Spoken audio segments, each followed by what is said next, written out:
Because like like a lot of people, even though like some of my friends, high school friends, they study marketing, and then they on the side they learn programming themselves, and then come back in front of my face saying that you don't have to, you don't have to study programming to be a programmer. Even myself, I study programming at home.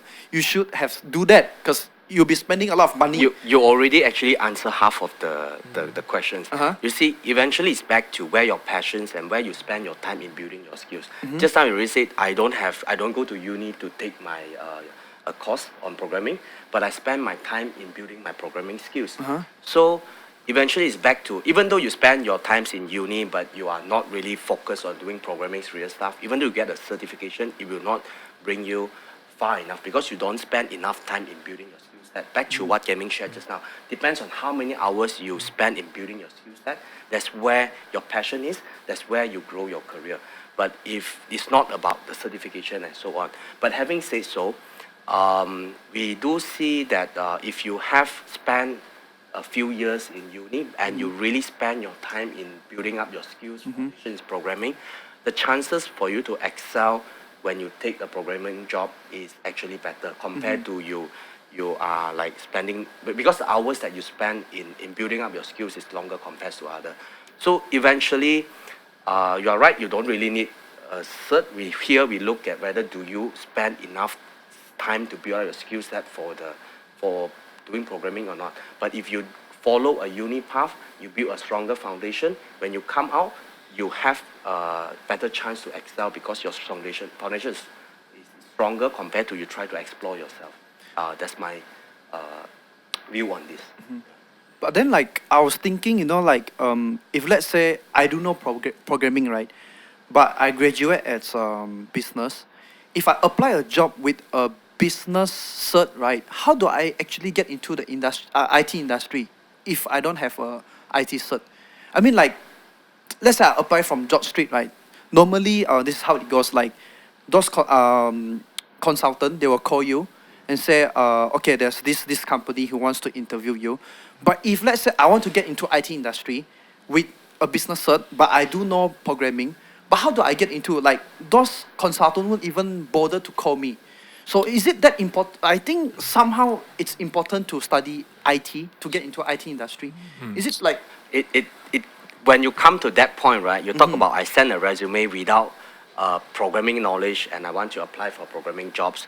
So the next question, I mean, the next question should go back to the people who write the resume. How do you sell yourself in the resume? If you say you know programming, how do you focus a lot more in writing a good resume to tell people, to prove to people, I am really creative, I am really good in doing programming, and these are all the hackathon, whatever activities I participate, even though I'm taking a business course. You need to be, if you don't have that paper that is better than someone, you need to be smarter in a way to sell yourself to the company. Because you're right, there are a lot of applications come in.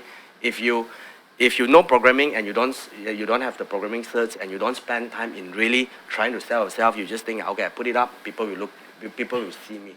That's not true, because there's a lot of resume that we need to screen through. So find a way to tell your future employment, I can fit in, I am good. So how do you write that resume? so? It can be said that people who graduate from IT, it's easier to get an IT job, right? Correct? Since like, because if you study business, like you said earlier, if you're in business major, the only way to get into IT industry is to thicken up your resume, to get the programming knowledge and to show it to an employee. But compared to IT student, he doesn't really need to do that because he already graduate with a cert from IT, correct? So not necessary. So to share like my own personal experiences, like I said, I am an economics graduate. I can't code. So if I can't code, I've decided from day one, I will not do coding. So I applied. I think I wrote probably about close to 40. My days we're still typed out. Yeah. So 40 application, end up 2 that replied. I'm not choosy. So I started as marketing executive. then I worked my way up to become a nothing to do with technical, functional product consultant, and then eventually project manager and so on. So in IT industry is very wide. It is not only specifically program development. Yeah, there are sales, marketing, network, infra, and whatnot. Ultimately, the key thing is for the individual to decide what you want to do. And like I said, and repeat again, that 10,000 hours of mastery. Do you do it during, after you graduate, or in that 4 years of foundation, that degree program that you're doing? You spend enough time to create some mastery in it so that people can tell. And like what Tianyi has mentioned, there would be hundreds, thousands of CVs out there. How do I stand out? Yeah. And the key thing is not about you getting, I mean, first class, yes, people will look at, wow, this is first class. You have a bit of priority or preferences. But if you don't have that, what are the projects that you have done on your own, or your uni projects and whatnot? But imagine if that particular person put in a bit more effort instead of from classes to classes, just chill, and he put in that additional 4 hours a day to code. Imagine 4 hours times 5 days times 52 weeks in 4 years time. You would already have a couple of years experience compared to your peers, So which is why that idea of 10,000 hours is something that I really would encourage everyone to do it. Especially now, back to the question, right, you have put just now, long hours and whatnot. I always believe if you are still able when you are young, what you don't have is probably money, but you have that energy and time. So use it. Yeah, and use it wisely. Yeah. Yeah. So, well, guys, that solved the question, though. So you don't really need a IT cert to get into an IT field. But you need to stand out in Yeah, but you need to your stand out. resume. You need to spend a lot of time, yeah, Yeah. on programming to thicken up your resume. Maybe I just add on now. I think one of the things that we also notice a lot of job seekers is everyone produce a template CV. Template CV that put in your education, put in your projects. Many graduates are filling up the CV just for the sake of filling up. So my advice is don't be lazy on your CV. If you are sincerely looking for a job, you should look at putting more effort in polishing your CV. How do you exhibit your expertise in your CV? Because that is the first impression that you are going to give to the employer. Okay, you can improve you definitely need to improve your interview, but before that interview, people look at the CV. How do you create an impression even on the CV? Don't just do a template CVs that everybody do. Okay, don't just go to JobStreet and copy some of the templates that other people do and just paste it and hopefully that the employer that you wanted to join will call you. So you have to do your homework. You have to put in your effort. Talking to you guys, right, makes me remind me of something. So when I used to, like, in uni, my lecturer did tell us, like, you shouldn't just study and all. Join like events, competition. So now talking to you guys, it's true. So all the people in the uni or like soon graduates, participate more. Like, if you want to excel yourself, like they say, you want to stand out, participate more on like competitions, all these workshops, so that your CV, your resume will look good. So all the whatever things that the lecturer say is true. I used to be like you guys. I'm your senpai. So I used to study in uni as well. When lecturer talk, we don't really give a S. So now it's true. Since there are three business owner here talking about it. Okay, since you guys are business owner and business partner, now we move on to managing a company, yeah? So what are like the biggest challenge and the biggest problem when it comes to managing a company? Anyone? So 10 years into the business, I think I will look at scaling up, being able to scale the business, and the roadblocks that any other business faces, and I think this is universal, and we face that too, is how do we scale to the next level? You know, how do we grow from, let's say, 1 million to 2 million, 2 million to 5 million, 5 million to 10 million, 10 million to 20 to 40, and so forth.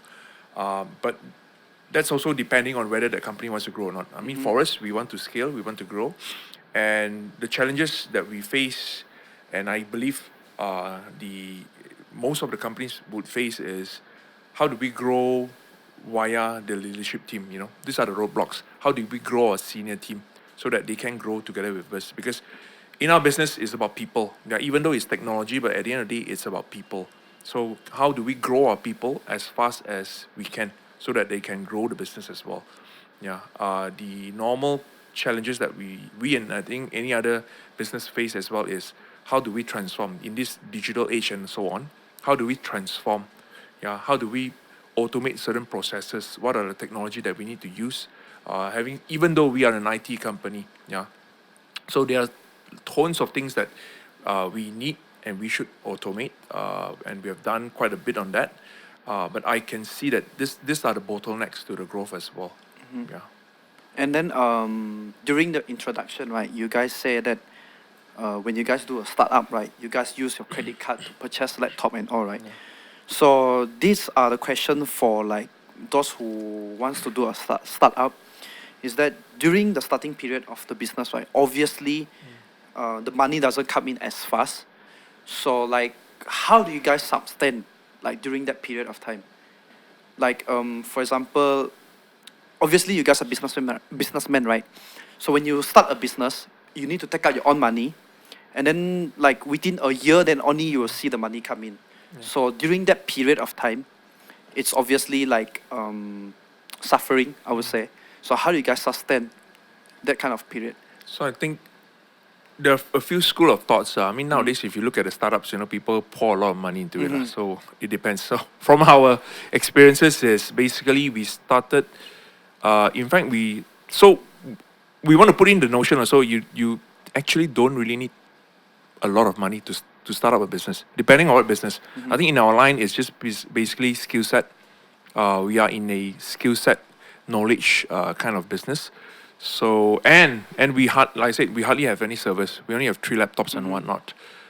So the question would be, how long can you sustain without a pay?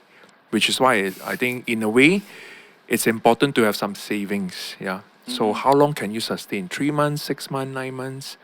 I think from our end, ranging from 3 to 9 months, we didn't get any pay. But we don't have to fork out a lot of money to do this business, because we started off as a $2 company.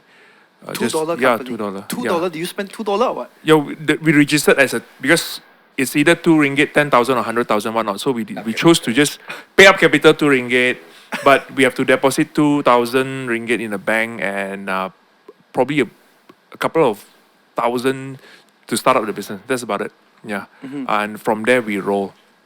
But I think I'm thankful we are lucky in a way that by third 9 months we are able to pay ourselves, and the business is growing pretty well. So in a way we are lucky. But having said that, luck also, we put in a lot of effort. Yeah, a lot of effort into it. Another question is that, in the IT industry, right? In the company, like the turnover rate, turnover meaning to say like People leaving. yeah, it's very high, normal. very normal, right? So like, how do you guys keep your employee from leaving the company? And then like, since the turnover rate is so high, like how do you guys manage it? Okay. Lock the door. Yeah. We basically blackmail them. Yeah. But I think this turnover challenge is not unique to IT industry. It's actually any specific industry, any company is facing the same challenges. No doubt, IT is more demanding, higher turnover rate. But what we believe is, again, back to our missions, the mutual success. The keywords is the mutual success. So we believe in by growing the company, growing the pie bigger, so that we make more room for the people, for the associates to grow in the company. And when they see opportunity for them to grow the career in the company, they will stay with us. And we also do a lot of associate engagements frequently, just to understand what are the challenge or roadblock, obstacle that they face in their projects and so on. So like personal touch to them, right? Understand them, help them to clear the roadblocks so that they can actually excel and grow in the company. That's how we manage a relationship with them. And during the associate engagement, we also do some core value alignment. Like I said earlier, the 6 core value, just realign them, make sure that we are all have the same belief system on the core value. And we believe that when we have the same belief system in that, our relationship can also last longer. That's how we do it. So back to the same answer, adding value. So we would really want to add value to this relationship, and also back to the same area where certain parts will be monetary, which is why the 3% sharing and whatnot. Certain part will be career path growth, training, education, coaching, mentoring, and whatnot. Also exposure to new projects, new customers, and whatnot. So it will have to be in a combined form. It cannot be like just salary alone or just training alone. So it's a combination. And like what Tenyu has mentioned, last but not least, is the personal touches. At the end of the day, I think it is important for both parties to feel that this is the right place. So that's what we do lah. We have a lot of parties as well lah. We do lah. Every month. Every month. So it's like creating parties, team building, right? Yeah. So we call it TGF. So every month, we organize the TGF. Partly also is alignment to let people know where are we heading, where are we today on the company updates. But we do have some small team building activities, half a day there. And we have a dinner hang out together. So that's where we, apart from just work, we spend some time bonding with each other, get to know each other better, because not everyone work on the same projects. And quarterly, we also will arrange some retreat out of office, go rent some places, 2 day, 1 night, and a lot of, that one we will not talk about work so much, a lot of bonding activities with the team as well. And I can feel that even though myself and the team, we are all really enjoys doing those retreat and activities. So there's some extra, apart from just work, we work hard, we play harder. 你们要 plug in 吗？ plug in 啊 ，OK， 我帮你 plug in， 就是你要找人嘛，要吗？要找人找啊 ，OK， 是啊，是啊，就突然间没有 expect 这一 part。So 你们讲。是啊 ，OK 啊，是啊 ，OK 啊，我来做啊，我来做。Okay, so guys, you heard Tianyu say earlier, you see the company culture, right? They have so much fun, they have retreat, team building, dinner, and so on. So, for all the fresh grad out there looking for a job, you can check out AGTIV, send them your resume, email them, or you can DM me, contact me personally, because I know them. So, it's a great company, great culture. And like they say, most of all, there's a lot of opportunity for you guys to grow, to learn. If you're willing to upgrade yourself, to take yourself to another level, join the company. And one more thing, the pay is not bad. The pay is not bad. So, okay, back to the question. Since there's 3 business partner, right? How do you guys create like the harmony between business partner? Because now there's so much youngsters to start up a business with all their friends. Most of the time, they'll end up breaking up because of a lot of fighting involved and whatnot, you know. So how do you guys maintain the harmony between 3 of you guys? So we have to fight behind closed doors. Yeah, we really fight behind closed door. But 11s together is not easy. So I think it won't be possible if without a lot of communication, alignment. Very important, so I say. So it's all about communicating, yeah? Yeah, so we actually adopt the Rockefeller growth habit. We actually have 2 set of communication in every week. So first, it happens on Monday, which we work with all the project team, not just the 3 of us. This is where we try to help the team address all the obstacles and so on. Then Wednesday is where 3 of us sit down together, which we talk more on strategy discussion. During that discussion, there will be a lot of disagreement. But Not again, a lot lah, some lah. there are times there will be a I call it disagreement. debate lah. Debates, yeah. So it happens, you see, it happens. But I think what is more important is we all have the same goal and objective, is that we all want to grow the company, which eventually the objective to create value to the company, create value to all three of us, and create value to the team. And with this, we always come to, we agree to a disagreement. Yeah, we come to, okay, this is the direction that we move forward, and that's how we move on. And this kind of discussion cannot happen without trust. Yeah, we trust each other. That's why we can openly bring our opinions to discuss about it. And yeah, that's how we maintain the harmony. Yeah. Anything you want to add? Yeah. Fundamentally, I think, yes, the trust among the managing partner is important. Any debates or any disagreement will lead to a decision. Whether it's a good decision or bad decision, no one knows. But we trust that every decision that we do is for the betterment of not just the three of us, but also for the company and for the people around us. So we trust that whatever that we decide, we just have to give in all in, and we just have to pray that that is a good result.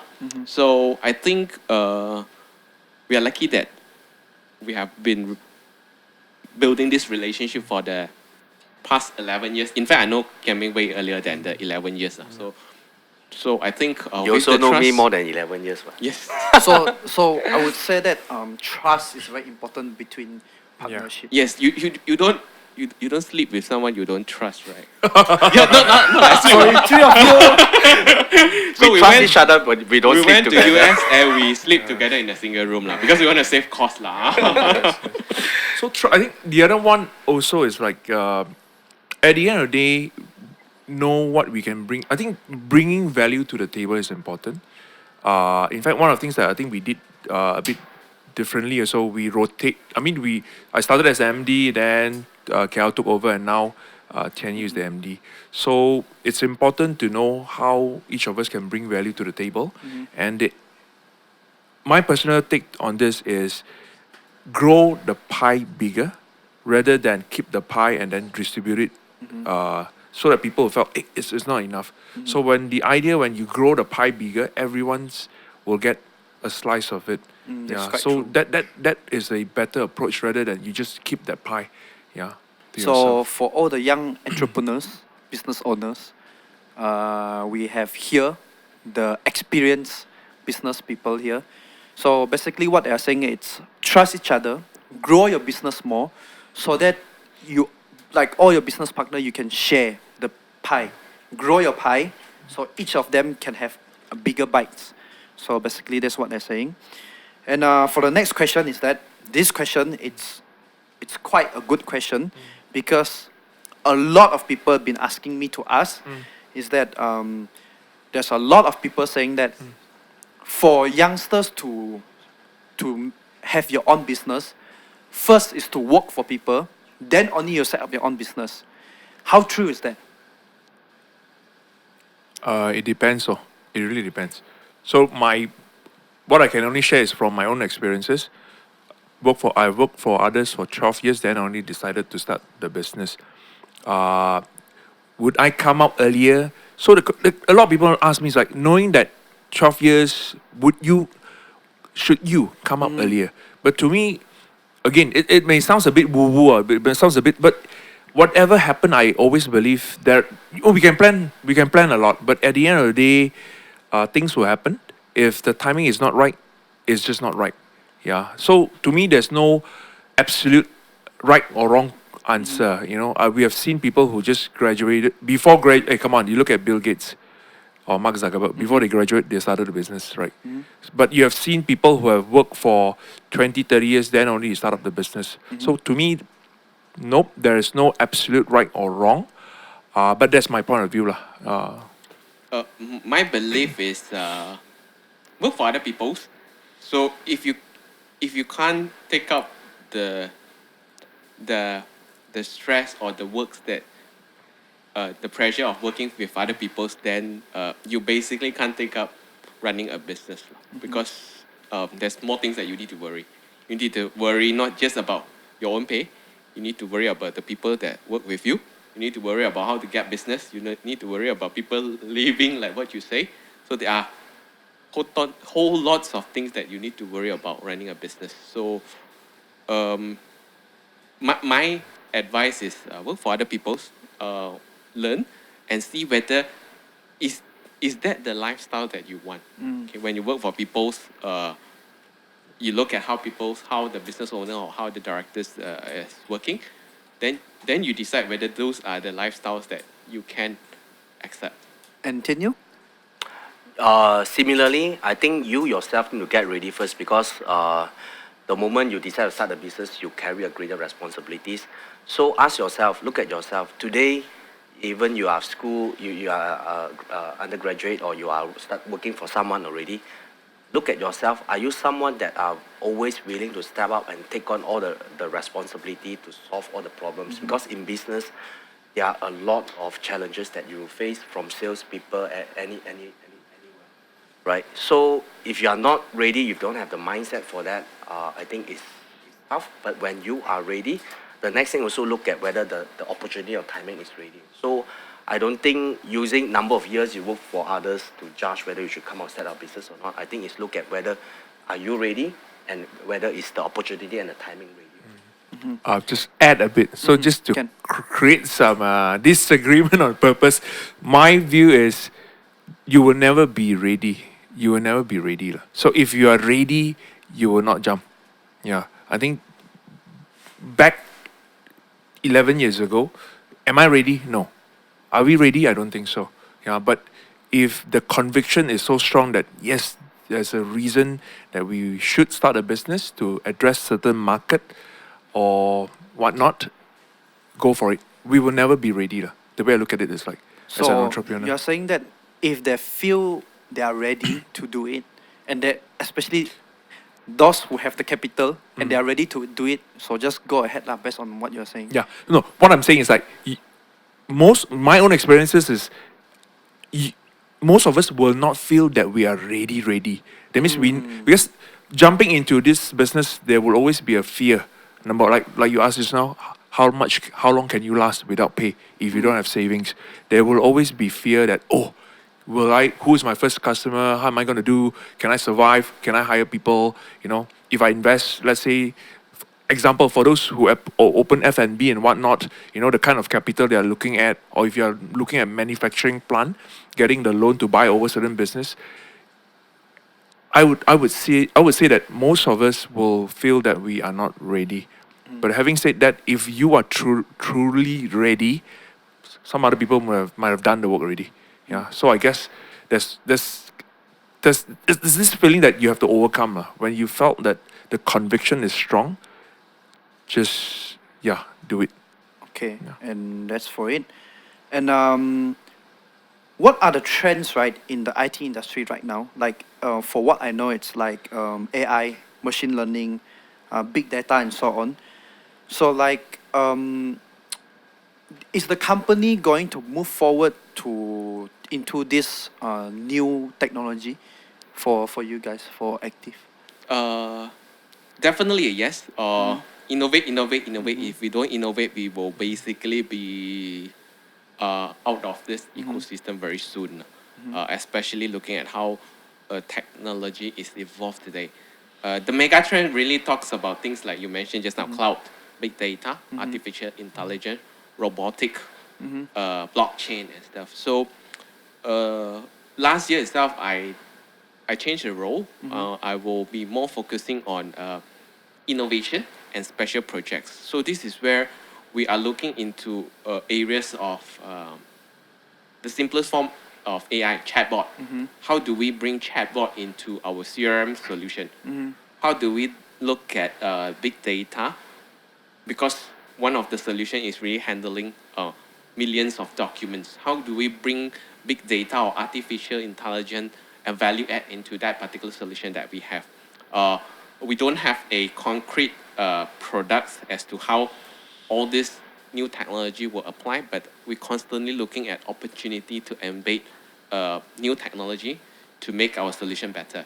So in fact, we recently will be doing a chatbot implementation together with a partner, and to look at how chatbot will be integrating to our CRM solution. So we look forward to more diverse opportunity about all these mega trends. Then are you guys gonna provide like training for your employee and stuff? Since Uh, you guys are moving forward towards like you said earlier, AI chatbots and all that, right? Definitely. I think the number one things that we need to do is to really not just learn a technology just for the sake of learning. So if that technology cannot create values to what we do and cannot create values to what our customer do, learning the technology means nothing. So fundamentally, finding the niche of how technology can create value to our customers and to what we do, and once we decided that, once we found that niche, this is where we need to train up and get our people ready to do more of this. So it's definitely a yes to your answer. So guys, you heard it. Fresh grad, what you waiting for? Good environment, good culture, good pay. Some more free training away. Don't play, huh? One apply, huh? Yeah, Okay. speaking about free training, just Learning- promotion. We have Learning Tuesday. this program called Learning Tuesday, where at least we try to do it every month. So every month on a Tuesday, 5 o'clock or such, the team will gather, and they will be sharing a topics about even at either programming, products, or even new technology that we wanted or we plan to venture into it. So that program has been running since last year. So we did 9 sessions right last year. So company sponsor dinner lah then. Company sponsor dinner. No more. Hey. So And for the learning, just to add on a bit, for the Learning Tuesday, we just don't, it's not a one-sided information. We actually have practical hands-on to really help the teams to build out the skills. Not just about, oh, okay, I listen, I know about these things, but they really need to complete some assignment. So it's like a 6 to 10 kind of learning workshop. So 1 hour sharing by trainers, then 3 hours is more on your hands. so all provided by the company, right? Yes, we'll prepare the Oh, material, all Free this stuff. workshop some more. Guys, outside it's about 500-600 per workshop. Don't wait, okay? Don't wait. Active, apply now. And okay, last question. Last two lah. Your advice for people who's coming out to work in the IT industry. All of your advice. Like, what should they do to, to excel, exceed? I will go ahead first. So again, back to our belief system, create value. So regardless is IT industry or what, but if you really want to, I mean, if you decided IT is the way to go or programming is the way to go, spend hours to build your skills and find way to create value to your future employers, your team, to the projects, to your customers. Because when you create value, people will see, and you get opportunity to grow. Especially if you are a fresh graduate, don't be too calculative. Whenever you see you can have opportunity to add value to it, just do it. And anyone want to add on? So I think to add on to what Tian Yu has mentioned, I think don't be choosy. Yeah, I mean, if you're top-notch, superb, then yes, you can go and choose. Because I bring this back to how we started the business 10, 11 years ago. We don't choose our first 3 customers. I mean, we want to do business with them, but we don't choose what they're going to give it to us. Whatever assignments they pass to us, we just take it on. Because when you are starting up, it is important to prove yourself. And if you are very choosy on things that this one yes, this one cannot, then it's a bit tough. And when you open up yourself to a lot more opportunities without being too choosy, you will then realize what you can excel, what you like, what you don't. So that would be the foundation. Yeah. And to me, there's no there's no maybe there are shortcut to success. I haven't found it. So I think working hard is important. Work hard. Work hard is important. Of course, you need to be smart in that sense as well. But what I have in mind is just don't be choosy. Start. Don't be choosy. You're still young. You can afford. You have the energy. Push yourself a lot more. Yeah. And I think not choosy. And once you decided what you want to do, be freaking good in what you're doing. Lah. So, but that freaking good can only come with the hours that you put in Yeah. to learn, to relearn. When I was in secondary school, I always think that be smart lah, don't need to put in so many hours on it. But once I get into the job markets, that is where I realized that I'm just no smarter than many other people around me. So when you're not that smart, you put in more hours. Everything that you learn eventually is in your brain. So no one can take it out from you. Okay, we come to the last question. This is personal. It's a very quick one. So, what are the 3 key things to be successful, like you guys? It's personal, maybe, like, I'll give an example. It's like 3 key: wake up early, sleep early, and work hard. So, for you, Kambeng, what are the 3 keys to be successful? So, like I said, add value. Add value? Whatever opportunities that you have, add value. That's one. I am very big in your own personal stability, which is why physically, mentally, emotionally, and spiritually, you need to be balanced. As in, yes, sleep adequately, exercise adequately, eat healthily, and again, I want to take this opportunity to put in the word that you should find some quiet time. Some people are very put off by meditation. I'm not into meditation, but to me, it's like you don't meditate, doesn't matter, but have some time to reflect. Every day, 5-10 minutes doesn't matter, but have that time to reflect on what is important to you for the day and the next day and whatnot. Yeah, just 5 minutes will do. So that's 2. The last one that I think the key to success is add value, have the stability, put in the effort. Yeah, not like I said, I haven't found a shortcut. I'm also looking for a shortcut, but I haven't found it. While waiting for me to find that shortcut, I think working hard towards your goal is important. Yeah. Again, I want to change the notion a bit. Sometimes, at my age 46, it's not about working 18 hours. It is about really working hard at that solution and find who is the best guy that can help me to grow to the next level. Who should I talk to? Who should I approach? So these are some hard questions that sometimes we have to ask ourselves. Yeah. And Tinyo? I think when we do things, we need to very focus on objective rather than instruction driven. So I believe if you understand the objective clearly when you want to achieve some task, right, then you will find ways to the objective rather than just follow the instructions blindly. So this is one thing that I believe. So focus. You need to know the objective for everything that you do. So when you hit certain roadblock, you will find your own ways to overcome the roadblock and so on. And secondly, I think to maintain a healthy lifestyle is important. So I strongly suggest you do exercise to keep energies, right? And stay positive, right? In every single projects, things that you do, you face challenges. By staying positive, you always look at the positive side of problems, and you will find creative way to solve some challenges that you see.